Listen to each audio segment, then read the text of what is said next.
Visuals and welcome back to the channel and welcome back to Superhero Wednesday, the day of the week we like to get down right down and skippity. I just still don't know what we like to get damn right down and nerdy. It doesn't, it's something I've been saying for years now, but I'm going to stick with it. It doesn't mean shit. But anyway, we're going to talk more about The Lord of the Rings. Specifically, the live-action version. I think I mentioned it when we did my top 10 favourite moments from the live-action Lord of the Rings. We're just going to speak on my 10 favourite characters from the Lord of the Rings live-action edition. I know there's subtle differences between certain characters and whatnot, between the books and the films, but I think more people have probably watched the film, so it's probably safer to just do a list on the films. My top 10 favourite Lord of the Rings moments, live-action moments, did very well in regard to this absolutely tiny channel, so thank you so much to everybody that watched that and interacted and liked and did whatever it is they did. So I thought let's do another one, let's do my top 10 favourite characters from the Lord of the Rings, and I will quickly start off with saying, Frodo, one of the key, pivotal and most important characters inside of the franchise, isn't on this top 10. I just quickly need to just speak about our ring bearer, Barney Stinson from How I Met Your Mother. It's not that I don't like Frodo. I do like Frodo, and I really do like Elijah Wood. I think he did the role great. But I watch the trilogy constantly. I'm always watching the trilogy. And I don't know if it's because of watching it too much or seeing it too much. I eventually get sick of Frodo a little bit, of the constant... I know they need to look after him. He's a ring bearer. The ring's corrupting him and fucking him up and shit. We kind of need to push him along a bit. But like, there's part to me that I like, just shut the fuck up, you little bastard. I'm sorry. I don't know what it is. There's something internally inside of me. Plus, I'll never forgive, and again, I know it's the place, it's the ring, it's Gollum, it's fucking... I just won't forgive him saying to Sam, here, Sam, fuck off, you fat bastard, eating all the fucking bread. No, he didn't. We know he didn't. He now knows he didn't. But it still just gets to us. It's arguably the most important character, debatably, in the entire trilogy, live-action trilogy, well, books and stuff as well, is not on this list. But who is on this list? Well, let's find out. Before we do get started, please, I want to know your favourite characters. If you want to give us your top 2, your top 3, your top 10, your top whatever it may be, please let me know yours in the comments below. I definitely want to see your favourite characters. But anyway, go visual. But anyway, go visual. My 10 favourite Lord of the Rings characters. Is off at number 10 is the character which I mentioned in my favourite moments, the character that gave me genuine pee in my pants, and it's Lurtz. When I met the costume. I didn't meet him, I met the costume of Lurtz. But yeah, Lurtz, yes, it might be short and sweet for what we see inside of the Fellowship, but I absolutely adored him so much. He was one of my first real big on-screen movie villains that I ever really got to witness. Obviously, there were ones that come before that, but in terms of big screen, how old am I? 7 or 8 or some shit, seeing him on the big screen and how much he just fucked me up and impacted me. I thought, I love, but I also hate you. When Aragorn's fighting him, I'm thinking, how are you fighting him, mate?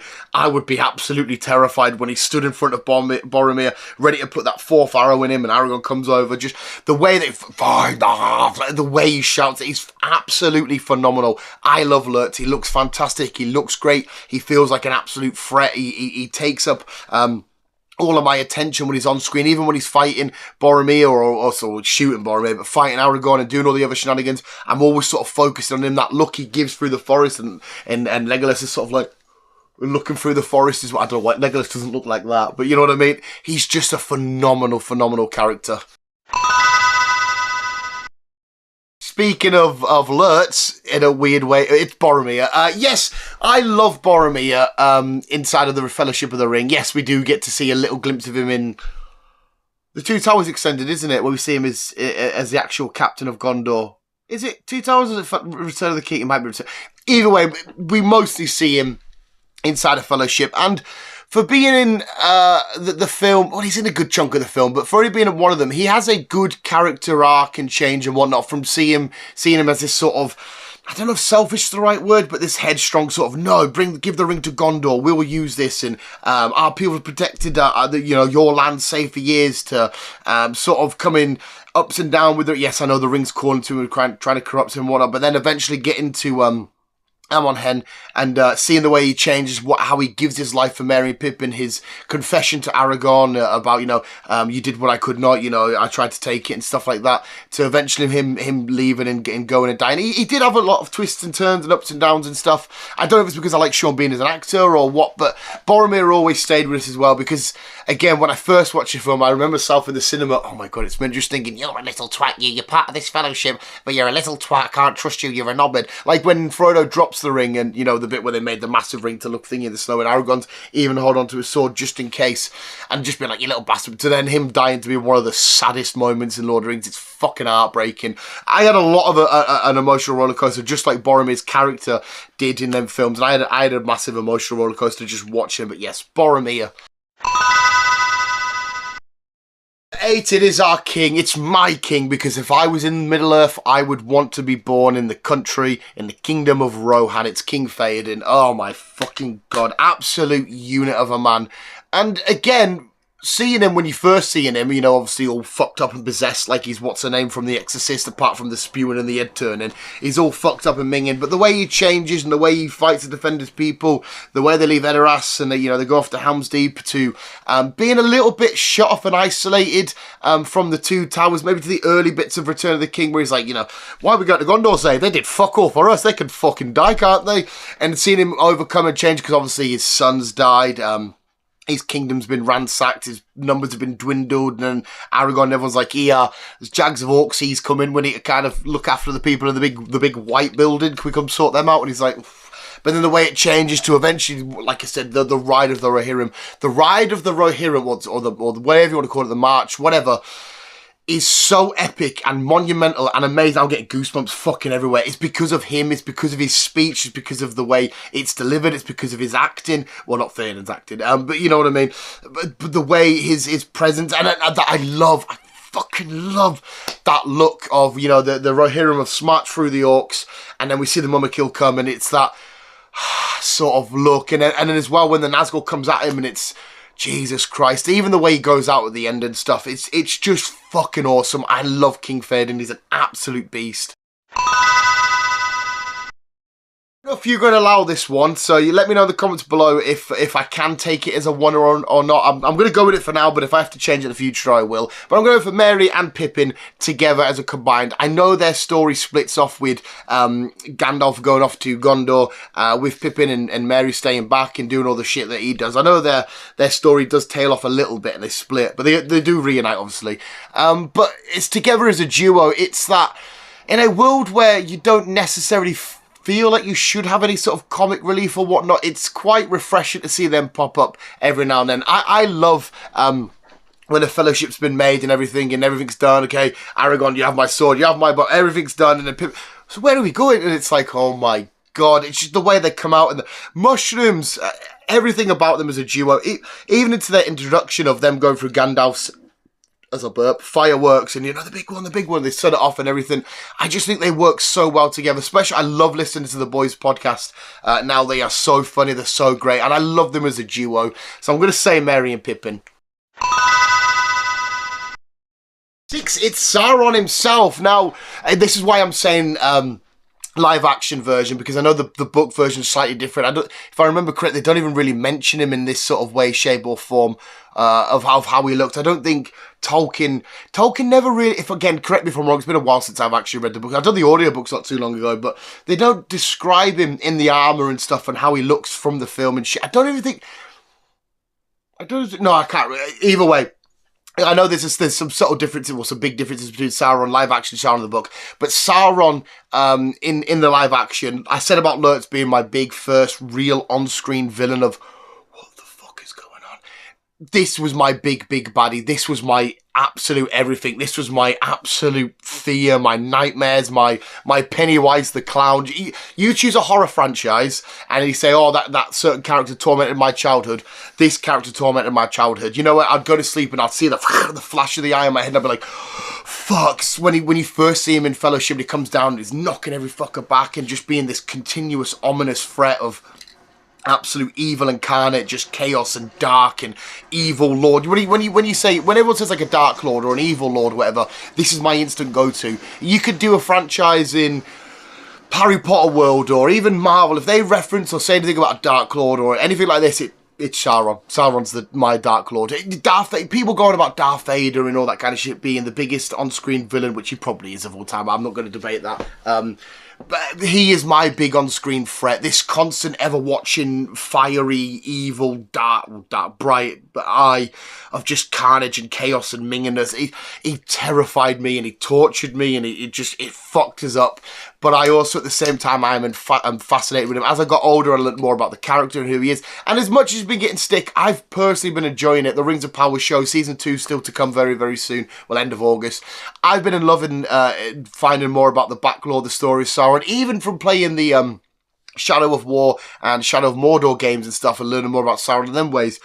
I love Sauron. He's an amazing, amazing on-screen villain. Definitely one of the most iconic now at this point, surely. 5, it's surely everybody's favourite dwarf. It's Gimli. I don't know if it's John Rhys-Davies' acting or his portrayal of him or what. I fell in love with Gimli. The race of dwarfs wouldn't have been my favourite race inside of Middle-earth. I like the dwarfs, I like the mining and the axes and the beards and all that. But they never really stood out. But then Gimli comes along. And, you know, when I speak about dwarfs and stuff, when I hear about dwarfs in any sort of franchise, just like Evil Dark Lord, I just see Gimli. I love Gimli in this. He's super powerful. Well, not in terms of like power, but like he's just up for a scrap and smashing shit down with his axes and whatnot. He's great to watch. It again, kind of like Merry Pippin, he brings somewhat of a comedic expert, a comedic bit to the role and stuff. And seeing him go around in the iconic trio of Aragorn, Legolas and Gimli, so outstanding and so amazing. Just to see we dwarfs are natural sprinters, all this kind of shit that he's stumbling across from the iconic 21 or 22, and you can hear it in Hound's Deep, but he's in the background. It's so Legolas, do already. I'm on 17. What? He's fucking outstanding. I'm going to say Sam. Yes, Sam. I don't think anybody does really feel this way, but I know for a fact when I first watched the Lord of the Rings for the first time, I didn't see the importance of Sam as much as I do now. Obviously, let's be honest, it's Sam that gets the Rings of Mordor. It's Sam that gets the shit done. It's in some aspects, it's also Sam's trilogy in some regard, especially as well when the book's passed off to Sam and he's led to, you know, there's a few more pages left to fill and stuff. Sam is a key, important, integral figure to the whole trilogy. He was much of a ring bearer as Frodo were. Frodo was bearing the literal ring, but Sam was bearing and burdening the whole actual, okay, get us there, you know, especially when the conflicts come about. Should we let Gollum go? No, Gollum should stay, and the misleading and the mistrusting and whatnot too. Like I mentioned before, sending him away and, you know, sending him back and, oh, you know, Lambert's bread and all that kind of shit. You've had it all, but he hasn't. The stuff that they go through, for taking on Shelob and then thinking Frodo's dead from Shelob's sting and having to hide away. It's like, not dead, and then bringing back the ring and to eventually carrying and lifting him. Yes, he only gets a few steps. And Sam is so important. He's lovable. He's amazing. He's brave as shit. He's such a great. Sean Austin, another fantastic performance by him. Definitely, whenever Sean Austin was and stuff after this, I definitely made sure to keep an eye out because I thought that Sam, whatever he's in, I'm gonna have to check it out because he's just awesome. But yes, Sam, you beautiful little bastard.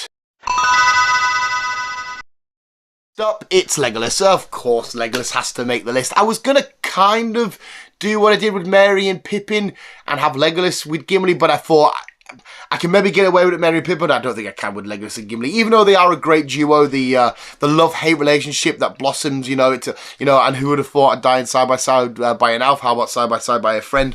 All that shenanigans that plays out afterwards. Plus, he has some of the most coolest and iconic moments in the trilogy. I'm going to say. The first one that always comes to mind is the chuck the Uruk-hai shield down, just doing that shit, sliding down a Momokill. I always used to adore and love when the wargs were coming against the Riders of Rohan, you know, and they're charging, and Gimli, you know, Legolas is looking out and he's shooting a couple, but then he sees Gimli come up with his horse and does that crazy CGI'd swing over. I absolutely loved that. I thought that was badass. Just everything he got up to, even in stuff from The Hobbit.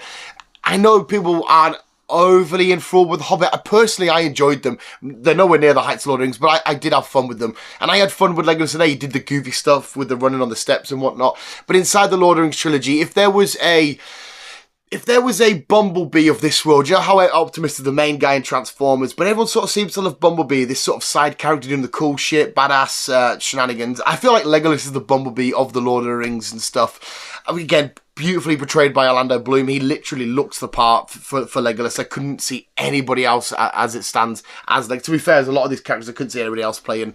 I don't know if it's because me being like, no, this is my Lord of the Rings, I want it this way, go away. I don't know. But Legolas is awesome. Legolas is badass. His relationship with Aragorn, his relationship with Gimli and stuff. Obviously, the very few words muttered between him and Frodo and shit it got memed up for quite a while online. But it's got to be Legolas as number 3.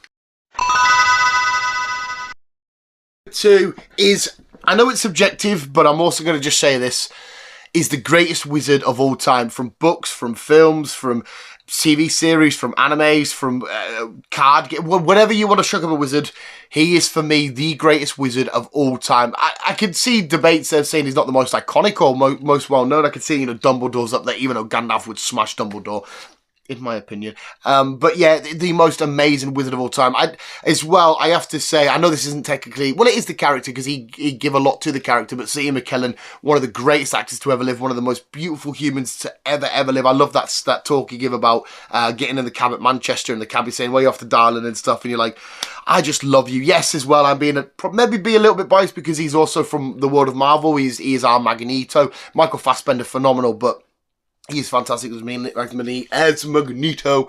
But no, sorry, Gandalf himself, whether it be the grey, the white, whatever you want, whistling out, shut a fox, where the fuck are you? Everything he does is just so great. From seeing him seeing him being acted in a way in the Fellowship in Moria is something that will always live for me. That first rumble and all of that's outstanding. From seeing the shenanigans in the Two Towers to actually see him get some real proper combat in when he's defending Minas Tirith against the army of orcs that are coming.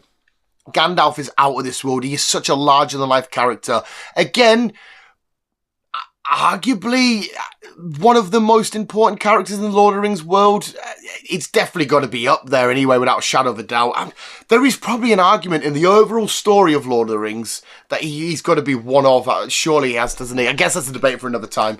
But just such a larger-than-life character, such an amazing character, from leading this Fellowship to that iconic scene that constantly goes through my head when we see the Fellowship after they've just been formed. And Gandalf's the first one through and stuff. Again, going back to The Hobbit, loved him in The Hobbit. I know Ian McKellen didn't really have a great time filming The Hobbit. It worked out in the end, but I know he didn't have a great time filming it.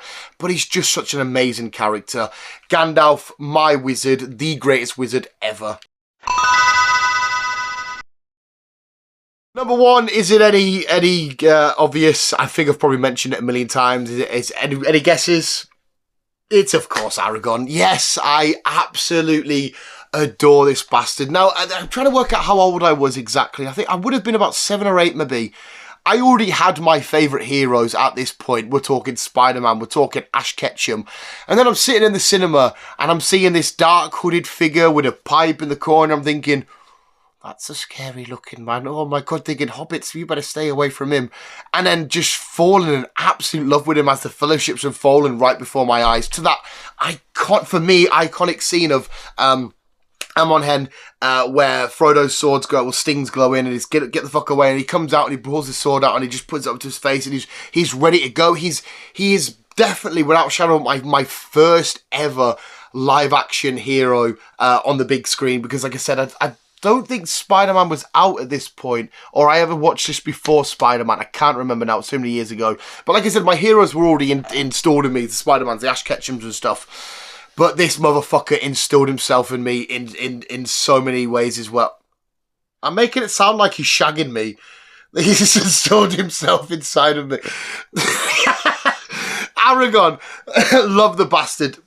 And someone that I idolise, someone that I looked up to, one of my, like I said, ultimate heroes, somebody I will defend tooth and nail. If we're having like an arena of great swordsmen or an arena of leaders of people or whatever, I'm chucking him in there and I'm like, I'm rooting for my motherfucker here. I just love him and I love the way his story unfolds.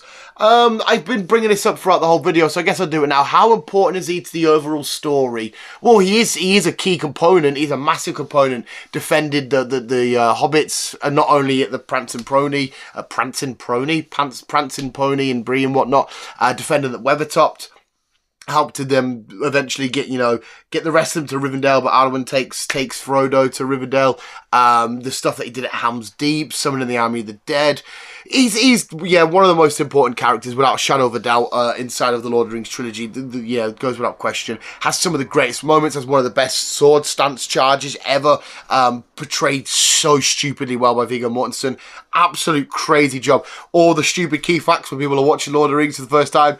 2 times when he kicks that helmet. How many Lord of Things out there have said, oh yeah, he broke his toe doing that. All that kind of shenanigan. My favourite fact though is still forever when he's fighting Lurtz and he dings the dagger away, and if they forgot to switch the dagger, beautiful. That the creature, the thing, the monster that scared me the most being defeated by this larger than life hero, and I'm like, the big scary Lurtzy Uruk-hai monster. I don't think I probably remembered his name at the time, but the monster dead, say by you, and I'm like, yeah, you're my guy, you're my fucking guy. From the come on, girls, from the opening the door, I would have been like, at this point, Two Towers comes out, what? So I'd have been like a year or so older. Even I was like, I may have hit puberty, watching them doors get swung open and just be, oh, it's fucking beautiful. Aragorn, greatest Lord of the Rings character ever for me. We have the visuals. That is my favourite Lord of the Rings, my favourite live action Lord of the Rings characters. If I can quickly try and jog back my memory from last time I read or interacted with the books, would I swap anybody on the list? I don't know if the likes of maybe Gimli would be so high. I might chuck Frodo actually in the list from the books, potentially. Aragorn's still going to be there. Gandalf's still going to be there. Sauron might be a bit higher because I think he's definitely done a little bit better inside of the books. Doesn't mean to say he's not done amazingly on the big screen. I think there was a lot of stuff left up to interpretation by Peter Jackson for the films. I think he had a bit of freedom, and it wasn't. I think it made you think about how Sauron truly looked a bit more in the books. My girlfriend's probably got a better memory of the books than me. She can correct me and whatnot when I next go see her. But yes, anyway, I still think the list will be near enough the same, with a few people maybe going up and a few people coming down and stuff. But anyway, I want to know your 10 favourite live-action Lord of the Rings characters, or from the books. You can tell us your favourite Lord of the Rings characters of all time. I definitely want to know. Been another edition of Superhero Wednesday. I'm quite glad that I'm doing a couple more Lord of the Rings lists. I don't know why, for whatever reason, that it's took me so long to do Lord of the Rings. I mean, this literally took me years to talk. It's on the podcasts and stuff, we've spoke about Lord of the Rings and stuff, but never actually solo Lord of the Rings Superhero Wednesday videos. I have no idea why. Anyway, visuals, let me know what you think of my list. Let me know what you think of my characters. Let me know if you feel the same about the Frodo shenanigans. Listen, I do really like Frodo, and he is a great character. I just don't know if I was there, I might give you... If anybody's seen Blue Mountain State, there's a certain huddle up moment. I might do that to Frodo. I'm not going to say what it is because it's a bit rude. After I've done it, say, come on, then it's fucking carry on. After he's like... something about him every now and then. There you go, visuals. Thank you so much for watching, and you guys are literally the fucking best. Please remember to always keep being you, and keep on keeping on, you beautiful bunch of bastards.